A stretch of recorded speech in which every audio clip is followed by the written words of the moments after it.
Today I'm out in the shop replacing the impact or crash sensor from the airbag system on my 2005 F-150. This applies to any 2004 through 2008 F-150 truck. This is really a simple task, so it probably applies to almost any vehicle with this kind of a sensor. This replacement task complements a troubleshooting task that I recently did. And like that video, I have many other videos on general automotive work, modifications, and tips. If you find this video helpful, consider subscribing and watching the other videos. My scan tool told me I had a Bravo 2296 restraint system impact sensor fault. And here's the impact sensor located here in just behind the grill in front of the radiator. Above it is the ambient air temperature sensor. This is a lariat, so it has a temperature indication on the instrument panel. And again, here's the impact sensor, and this is a replacement procedure to replace that impact sensor. To replace the impact sensor, all you need is a new impact sensor.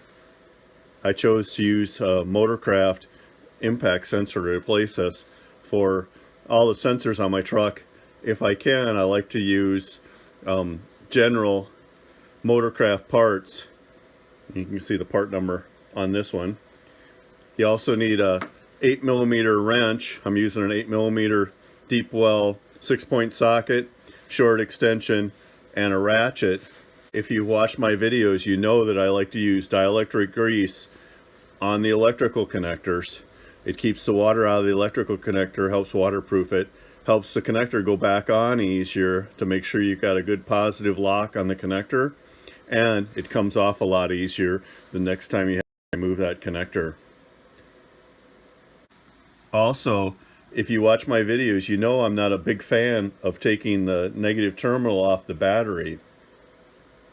As long as the key is off and electrical power is off of most components, it's safe to unplug it. And you could probably get away with it here with this, but if it's a system that has battery voltage on it that's not keyed like this system does, this restraint system, the airbag system, then I recommend you take that negative terminal off the battery to ensure that there's no power on the system, because this device, this sensor, this impact sensor or crash sensor as it's called, is what triggers the airbag to come on in the event of a collision. So it's what activates the airbag, and we don't want to inadvertently activate the airbags in the truck just by replacing the sensor.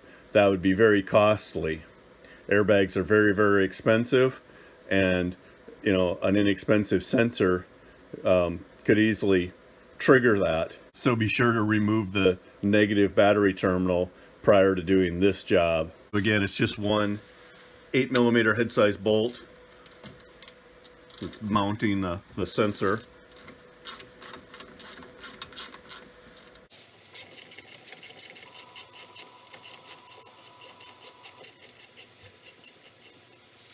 Then the sensor just pulls away from the member, and the electrical connector just comes off. I pushing the tab down. Mine's got electrical tape wrapped around it. Push the tab down, pull it out, and you can see mine. You can tell that it's been abused and cracked for a while. So it finally faulted out, probably because looks like it's separating here on its cover. Possibly got wet inside. So I'm pretty sure I don't have a wiring problem. I probably have a sensor fault, just like the restraint system computer told me it was.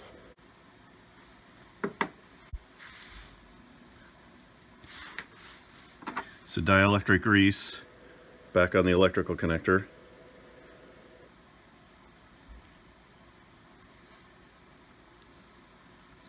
Little on the inside, doesn't hurt. Some connectors have the seal on the outside, but most of these Ford connectors have a little O-ring on the inside When I put it on the outside, that helps the connector go back together easier, and on the inside helps it seal a little better. This one actually came apart in 2 pieces, so my connector's actually still in there.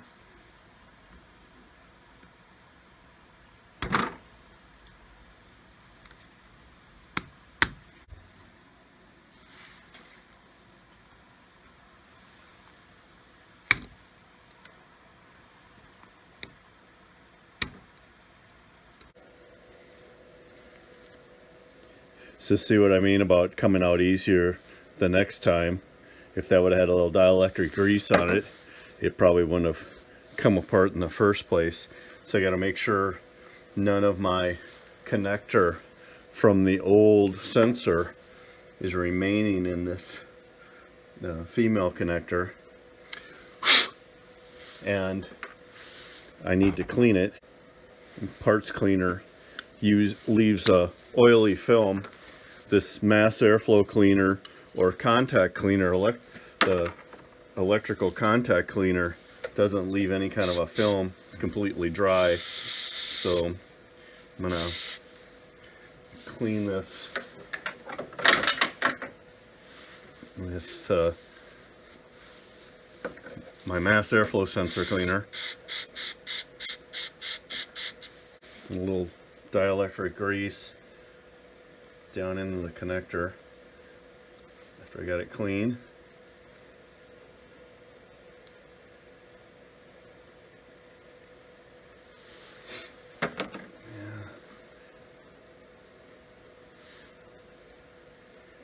Install the new connector. It goes up. It's got a couple of studs on it, little plastic studs that go into that frame member, the member for the radiator support.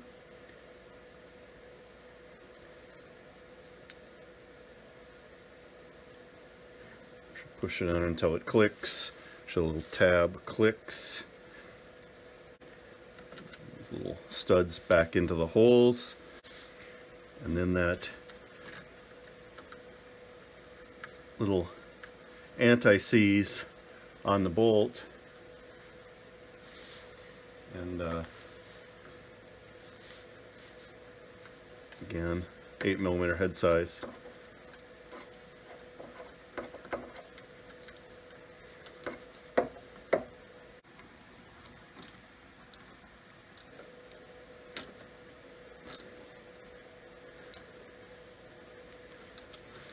Now it's a matter of reconnecting the battery and making sure that fault is zeroed out of the restraint system computer.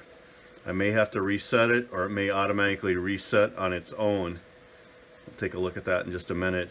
I'll reconnect my battery, my negative terminal on my battery.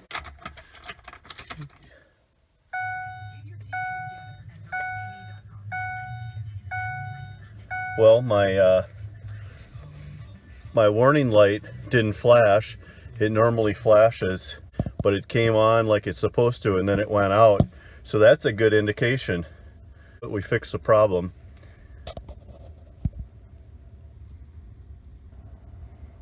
That concludes the video. We took care of both faults. We took care of the airbag fault, and we took care of that ABS fault. So if you found the video helpful, let me know in the comments. Please subscribe. I look forward to your comments.